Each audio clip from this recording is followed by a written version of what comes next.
Thank you for joining me. We have another game of Lu Miaoyi's, this time against this fantastic grandmaster from Russia. She's the number 1925th in the world, that's men and women.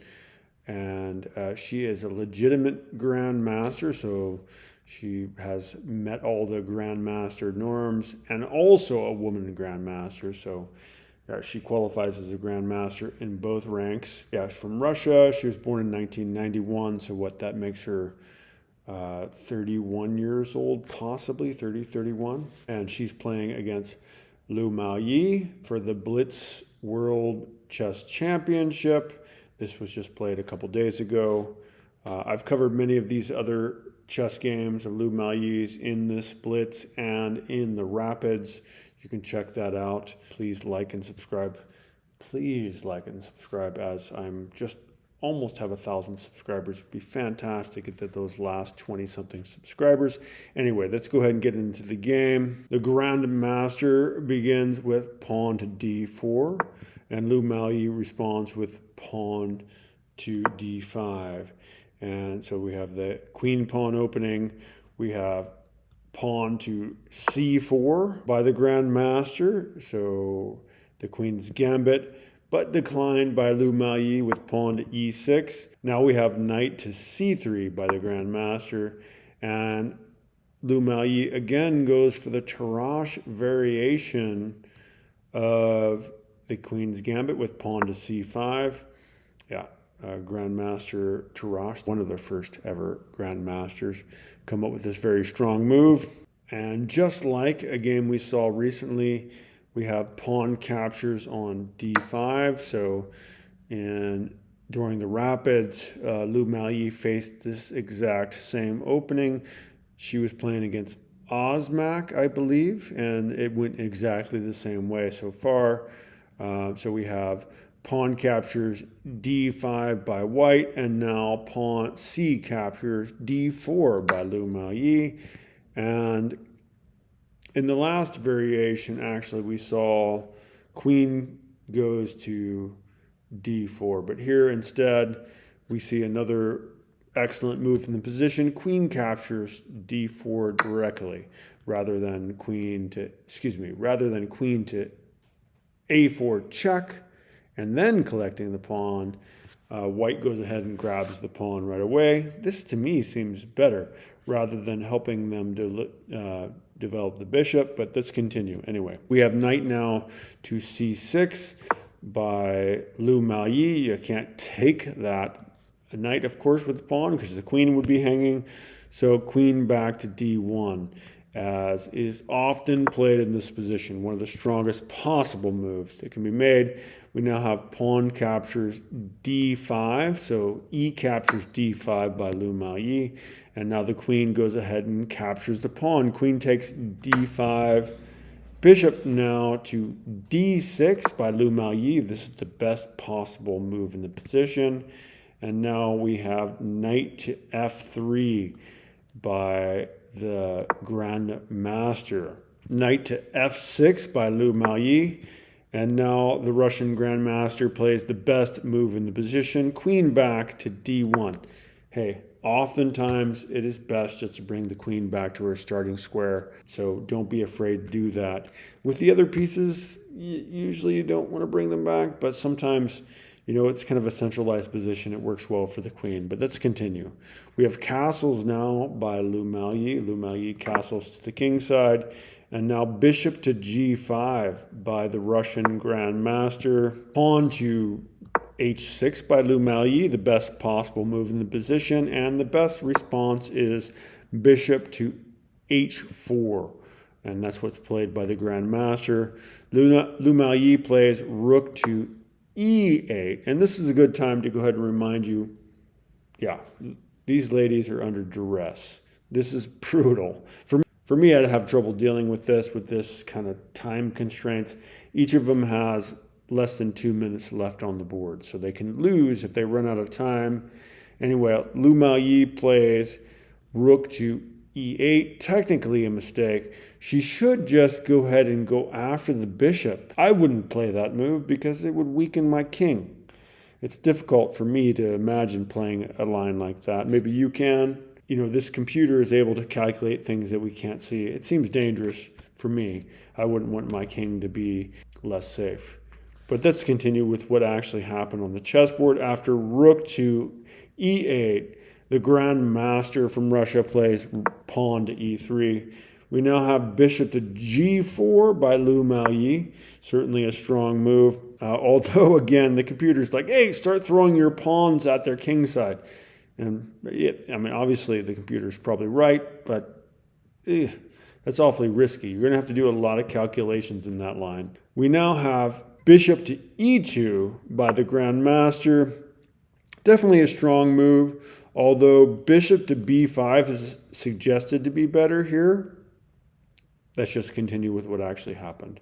We now have pawn to e5 by Miaoyi. And, you know, this is the Miaoyi that I expect. She is really aggressive at taking up space with her pawn. So, actually, I would expect this move. I'm surprised it didn't happen earlier. I don't think she's super comfortable with only having 3 minutes on her clock. Chess is a thinking game. How are you supposed to consider all that is possible when you only have 3 minutes on your clock? I don't know.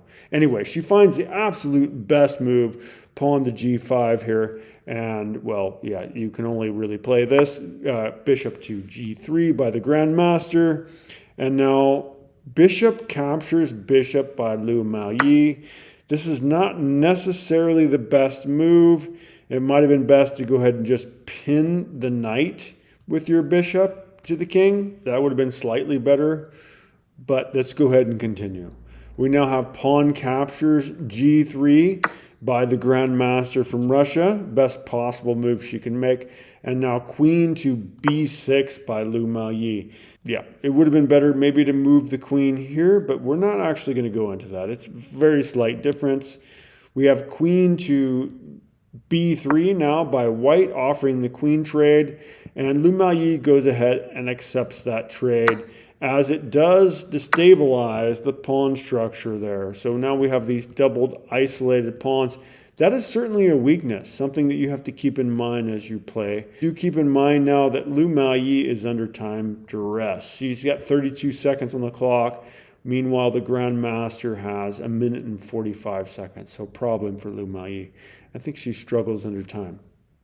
As do I. I don't like to be under time duress. Anyway, we'll continue. Of course, you have to play king to g7 here, as the pawn was under attack before all of those exchanges happened. The Grand Master now castles. Again, legitimate Grand Master, not woman Grand Master. This is a Grand Master chess player. White is like hardcore, in your face, one of the top players in the world. Anyway, continuing. We now have bishop back to e6 by Miaoyi, and now bishop to c4 by the Grand Master. Miaoyi plays the best move from the position, pawn to a6, and the Grand Master plays rook to d1. I should say rook f to d1.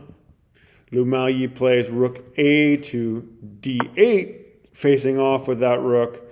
And now we have bishop captures bishop by the Grand Master. Bishop captures e6. We have rook captures e6. By the way, these are the best possible moves in the position. There are no better moves as judged by a computer rated at 3,500. And now rook captures d8 by the Grand Master, and Miaoyi captures back with her knight, as obviously that's the only reasonable move. And now we have knight to d4 by the Grand Master, attacking the rook, which obviously has to reposition. Would have been better to move over to c6 here. This would have been a better position. And let's take a quick look at that, although there's not a lot of time on either of these ladies' clocks. Miaoyi is down to 11 seconds. She's struggling. The Grand Master has over a minute. But so Miaoyi made a mistake here. She moved her rook here. She moved it over here. She moved the rook over to b6. We'll take a look at why that would have been a better move. Although Miaoyi did not have the luxury of this time to do the analysis. So instead of rook to e5, Miaoyi should have played rook to b6 here. And then we'd have knight to a4 by white. Rook then to b4 here would be best for black. And then knight to c5 would be best for white. Rook back to b6 now. And white should play rook to c1. Knight to c6 then would be best for black. And white should play knight to f5 check. King to g6. And now knight to d6 would be best for white. Black would play knight to a5 as is best in the position. And now white could play knight to c4 offering the trade. Black should play knight captures on c4. And then unfortunately, it would not be best to capture with the pawn as you will just lose the other pawn. So you have to play rook captures knight. Not ideal pawn structure, but after rook to b5, you're okay to go ahead and start activating your king. If you're white, king to f1. And this would be a better way to play than the way that the grandmaster faced on the board. The position, this would be a better position than the position the grandmaster faced on the board. But let's go ahead and go back to what actually happened on the chessboard. So Miaoyi makes a mistake and plays instead rook to e5, but we'll continue with that. We now have rook to c1 by the grandmaster, and now Miaoyi plays knight to e6. That's the best move in the position, and now the grandmaster plays knight to e2. Miaoyi with just 7 seconds on the clock, and the grandmaster with nearly a minute. We now have knight to c5 by Miaoyi, and knight to c3 by the grandmaster. Miaoyi now pushes her b pawn to b5, and we have rook to c2 by the grandmaster. So Miaoyi's got to play super fast. She only has seconds on her clock, and she's eating up the grandmaster's time. As you can see, now the grandmaster down to just 22 seconds. Miaoyi still with 7, so she's maintaining. We have pawn to b4 by Miaoyi, and the grandmaster responds with knight to a4. Still 22 seconds on the grandmaster's clock and just 8 on Miaoyi's. This move, knight to a4, is the best move in the position. Miaoyi finds a strong move. She plays knight to e4 here, although probably would have been better to go back to e6, but let's go ahead and continue. We have knight to b6 by the grandmaster, which is actually a blunder. This gives up the advantage a little bit. So as it stands right now, white is totally winning, but this move is a mistake. She should have instead played rook to b6, and we'll take a look at that variation now. So she should have played rook to b6 here first, and then we would have pawn to h5 would be best for black. Rook now captures pawn on a6 would be best for white. And this would just have been a better way to play for white rather than the knight to b6 move. But let's go ahead and go back to what actually happened on the chessboard. Our knight to b6 was a blunder. Rook to c6 should have been the way we played, but let's go ahead and continue on the chessboard. Miaoyi now plays pawn to a5. And now the grandmaster plays knight to c4, attacking the rook. Miaoyi repositioned the rook to the best possible square on c5. And now we have the best move by the grandmaster, just simply pawn to g4. We have pawn to a4 by Miaoyi, although probably just capturing the free pawn would have made more sense. Not sure why she didn't do that. But anyway, she plays pawn to a4, and the grandmaster plays the best possible move.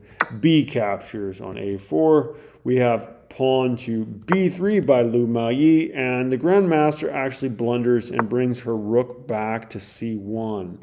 She actually should have just captured the pawn here, but since she had 9 seconds on her clock, yeah, she was crazy, I guess. They have no time on their clock. It's difficult. I suck under time duress. So I understand. I like to have like a lot of time to consider. I want to think and then reconsider and think some more. But they don't have that option with only seconds on their clock. So yeah, the grandmaster blunders with rook to c1. Let's continue. Miaoyi now plays the best possible move in the position, knight to d6. The grandmaster plays now knight to f5, check, forcing the trade of knights. Miaoyi, of course, has to play knight captures on f5, no choice really. And now, of course, pawn captures f5, best possible move for white. And Miaoyi now moves her knight to e4. Best possible move in the position. Very strong. Grandmaster from Russia plays pawn to a5 now, and Miaoyi plays knight to d2. We now have the best possible move in the position for the grandmaster, pawn to a6. Amazing that she's able to find it with basically no time. She spent less than 2 seconds to come up with that move. And now we have rook captures knight by Miaoyi. As she had 2 attackers, there's only 1 defender. Do you have to calculate, though, can the pawn make it? Anyway, we now have a blunder by the grandmaster as she used, I guess she used 4 seconds, basically 2 seconds plus, anyway, she's down to 7. So it took her 4 seconds to unfortunately come up for the blunder. She should have played rook to a1 instead. This would have been a better move. But again, they didn't have the chance to really calculate this, so neither will we. We'll just go ahead and continue with what actually happened on the chessboard. So now Miaoyi plays knight back to e4, even though it seems like the pawn can capture. Anyway, we have rook over to a1. Miaoyi plays the best possible move in the position. She plays rook to c8. And now we have rook to a3 by the grandmaster, just going after the pawn there. Miaoyi plays knight to c5. Not the best move, but again, they have no time. This is rapid, or no, excuse me, this is blitz chess. They have like no time. I'm sorry, this is a little bit ugly. This is not the way that you expect Miaoyi to play or grandmasters to play, but they have no time. They have to play instantaneous and hope that their opponent has less time, basically. So these are not the best moves. This is an inaccuracy. Miaoyi best move would have been rook to a8. Absolutely way better move, but yeah, let's continue. The grandmaster plays rook to a5. Flustered, obviously. This is not the best move. She should have just pushed the pawn. That would have been the best move in the position, but again, no time to calculate. Miaoyi plays knight to e4 here. And we have rook to b5 by the grandmaster. You can see the time controls. They're a bit crazy. This is chaos at this point. Anyway, so we have rook to b5 by the grandmaster, and Miaoyi blunders playing knight to d6. This is certainly not the best move. She was like totally winning, and with this move, the grandmaster can actually get back into the game. And we'll take a look at the variation that could enable white to get back into the game now. So white could play rook to b6 here, forcing the knight. Well, I mean, go ahead and capture the pawn on f5. Now rook back, capturing the pawn on b3, and yeah, you've got connected pass pawns as white. That's a pretty huge advantage. This guy is very advanced, and even though Miaoyi would have a point advantage as far as material, yeah, this is a lot better than the chances that white would have had otherwise. Probably a draw. This would probably be a draw if it was classical time controls. But of course, if it was classical time controls, they would have both played a completely different game. So anyway, let's go back to what actually happened on the chessboard. So Lu Miaoyi played knight to d6, and then the grandmaster went ahead and grabbed a b3 pawn. Lu Miaoyi then played the best move in the position. She grabbed the f5 pawn with check. That's not check. That's her king. She's not checking him. And now we have pawn to a7 by the grandmaster. Pretty scary. Only real move that makes any sense is rook to a8 as played by Lu Miaoyi. We now have rook to b7 by the grandmaster. And Lu Miaoyi actually blunders and plays knight to d6. She actually should have just go ahead and got her king more active in the position. But again, they've only got seconds on their clock. So we're going to go ahead and continue. We have rook to b6 by the grandmaster, and Lu Miaoyi plays knight to c5. She plays knight to c4, attacking the rook. Rook now to b4, attacking the knight, and Lu Miaoyi plays knight back to e5. This was not best. She should have instead moved her knight to a5, but how could she know that with like no time on her clock? Now we have rook to b7. Rook to b7 is the best possible move in position for the grandmaster. Lu Miaoyi finds the best possible move as well, knight to c6. And now we have pawn to b4 by the grandmaster. She's got no time. She can't find the best move. That was not it. It was actually rook to b6. That would have been much better, completely drawish in that case. But with this move, Lu Miaoyi is totally winning. If she can find the move, rook captures a7 as... That should have been obvious. There was two attackers, one defender. So we'll continue.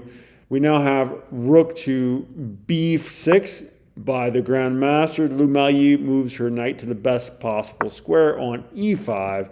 And now we have pawn to b5 by the grandmaster. These girls, no time on their clock. They're just like boom, boom, boom, boom, boom, making super quick moves. Anyway, we have knight to g4 by Lu Miaoyi, and now pawn to g3 by the grandmaster. Actually, rook to a6 probably would have been a lot better, although black is totally winning. She's up a knight here versus this pawn, if you could ever stop it.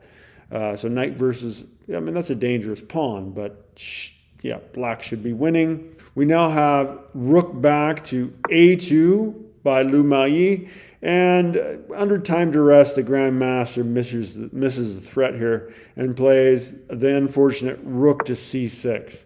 Lu Miaoyi plays rook now to b5, and now we have rook to c5 by the grandmaster. Lu Miaoyi now grabs the pawn with knight captures f2, and it is in this position on move 54 that the grandmaster does resign to Lu Miaoyi. So white resigns the game. She's down a full knight, and she's not going to be able to promote the pawn. There's no way the king is going to be able to get involved. Nothing's going to happen in time to promote that pawn. Black's king is closer. The knight is closer. So it does make sense that this Russian grandmaster did resign to Lu Miaoyi. Anyway, that's the end of the game. Thank you for joining me for that. Please like and subscribe, as I will be posting many more of Lu Miaoyi's games, as well as other masters. Please let me know if there's a master that I should cover. If you know of some sort of up-and-coming master player that's not getting enough coverage, please let me know. That's kind of my goal, is to cover these games that are not being covered by extraordinary players like Lu Miaoyi and like this Russian grandmaster. She's phenomenal, one of the top players in the world. I'd love to cover more of her games as well, although she loses this one to Lu Miaoyi. If you'd like to take chess classes, I teach in-person or group classes. You can check that out through Patreon. I believe it's under member benefits. But yeah, there's links in the description. Anyway, thank you for joining me. Take care. Bye-bye.